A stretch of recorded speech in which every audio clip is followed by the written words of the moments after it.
Hello everyone, welcome তোমাদের সবাইকে। সবাই নিশ্চয়ই খুব ভালো আছো, সবাই খুব ভালো থেকো, সুস্থ থেকো, আমার পাশে থেকো। তো গুড মর্নিং জানিয়ে আজকে সকালের ভিডিওটা স্টার্ট করছি। তো দেখো আজকে বাবার সকালবেলার খাবার, যেহেতু স্কুলে যাবে, সকাল 9টায় গাড়ি আসে। ভাত নিয়েছি, আর খুব অল্প পরিমাণে ভাত, ও একদমই অল্প ভাত খায়, আর কুমড়ো ভাজা, আর এখানে রয়েছে ডিমের তরকারি। ভাতটা খাইয়ে দেবো, একদম যেন না খাওয়া দাওয়া একটু ভাত খায়। আচ্ছা, টিফিন দিয়ে জানো না, তাও সব খায় না, বন্ধুদের সঙ্গে শেয়ার করে, আর হচ্ছে ফেরত নিয়ে আসে, এরকম ব্যাপার। তো যাই হোক, তো আজকে দেখো লুচি করে দিয়েছি, আর হচ্ছে কুমড়ো ভাজা, দুটো লুচি আর কুমড়ো ভাজা। আর শর্ট ব্রেক আছে, তো সেই টাইমের জন্য দিয়েছি আপেল।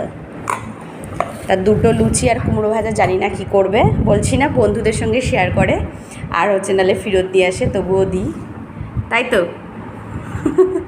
আর এই যে এখন আমি ওকে খাইয়ে দেবো, খাবার নিয়েছি, তো চলো খাইয়ে দিই, তারপরে বাদ বাকি রান্না করতে হবে। বাবা স্কুলে গেলে, তো বাবাই চলে গেল স্কুলে, এই মাত্র চলে গেল, ওর 9:45-র সময় গাড়ি আসে,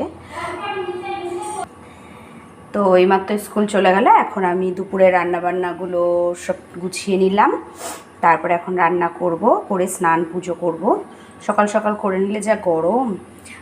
তো যাই হোক, আজকে কি রান্না করব দেখো, কালকে তোমরা দেখেছো রুই মাছ নিয়ে এসেছিলো, আমি রেখে দিয়েছিলাম আবার।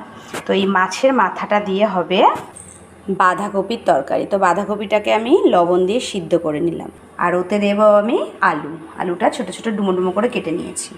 আর এই মাছটা হবে গাঠি কচু আলু দিয়ে মাছের ঝোল, আর হবে পটল ভাজা, আর হবে পেঁয়াজি। তো এই হচ্ছে আজকের মেনু, আর রান্নাগুলো করে নিয়ে তারপরে তোমাদের দেখাবো। আর ভাত তো সকালে করে নিয়েছি, ডিমের তরকারি, কুমড়ো ভাজা করেছিলাম, তো বাবাই কুমড়ো ভাজা খেলো, আমাদের জন্য একটু রাখলাম, রুটি দিয়ে খাবো এখন। আর হচ্ছে বাবাইকে লুচি বানিয়ে দিয়েছি, ও লুচি দিয়ে টিফিনে দিয়েছি। আর বলো না টিফিনের কথা, টিফিন বন্ধুদের সঙ্গে শেয়ার করে, আর না হলে হচ্ছে ফেরত নিয়ে আসে, এমন করে, খেতেই চায় না। তো যাই হোক, এখন হচ্ছে আমি রান্নাগুলো করে নিই, আর সকালে ব্রেকফাস্টটাও সেরে নেব। ব্রেকফাস্ট তৈরি করেছি, আমাদের জন্য রুটি করেছি, আর ওই কুমড়ো ভাজা রয়েছে। আর আর মনে নেই ডিমের তরকারি করেছি, সেটাও একটু আছে, অল্প করে করেছিলাম। তো যাই হোক, আবার তোমাদের সঙ্গে পরে দেখা হচ্ছে, একটু সাথে থাকো, রান্নাগুলো করে নিয়ে আসছি। তো দেখো আমার রান্নাবান্না কমপ্লিট করে স্নান পুজো দেওয়া হয়ে গেছে, এখন খাবার বাড়ছি। তো ওই যে বাঁধাকপি তরকারিটা করেছি, এই যে মাছের ঝোল হয়েছে, পটল ভাজা হয়েছে, পেঁয়াজি হয়েছে। তো এখন খাওয়া দাওয়া করে নিয়ে তারপরে একটু রেস্ট নেব, তারপরে বাবাই চলে আসবে, ওকে খেতে দেবো।